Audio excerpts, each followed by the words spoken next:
Hey Revolutionary, Yelena here.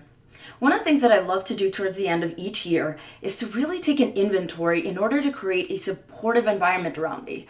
One of the things that I realized is one of the biggest energy and emotional suckers is wandering around your life with dead ends, loose ends, and things that are incomplete.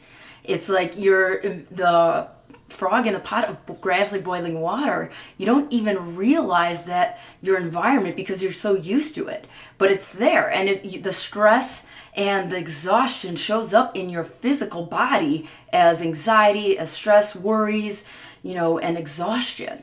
And you can't think of anything, then think about what you have been meaning to do, but kind of haven't gotten around to it.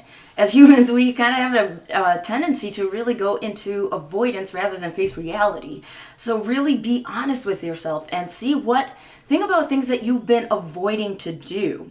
It could be as easy as, cleaning up some of the clutter around either your workspace or your closet or in your home. It could be even incomplete projects or courses that you've started to take but never got around to it or completed, or even a conversation or an argument you had 2 years ago. It could be both in the physical space, but it also could be in the emotional and mental. So think of the baggages that you're still holding you and that are weighing you down. The focus this week is to really bring closure on any of the loose ends in your life. So let's take an inventory of the mental, emotional baggage and loose ends. But before you go into action, here's a quick 3-step process to really help you understand where to focus your attention on.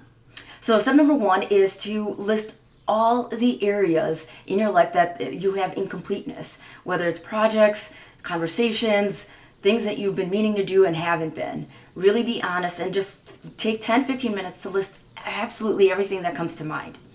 Step number 2 is make a priority of the top 3 things that are robbing you of the most energy. And then step number 3 is to make a decision. Whether it's scheduling the time in your calendar to complete the specific task, have that conversation, or to simply let it go. I know it's difficult if there's an injustice that's been made, but you have to make that decision whether it's you want to be right or you want to be happy. If you want peace of mind, then sometimes maybe the best action is to let it go. But only you can make that decision for you. This simple exercise really has helped me clear out the old to make room for the new, and it really allows you to open up the space to get rid of things that aren't serving you anymore and open up the space to welcome in the changes that you really want in your life. And it's even like one of the best metaphors I've heard is, your house is a mere representation of your mental, emotional space. So if your closets have clothes that you aren't using, your workspace is cluttered, your house is cluttered, your relationships there's unresolved issues, that's the emotional and mental baggages that weigh on you on a daily basis. So take some time to reflect on what you can clear out in order to, open up the space to welcome in. As always, I'd love to close with an inspirational quote. Clutter is not just physical stuff. It's old ideas, toxic relationships, and bad habits.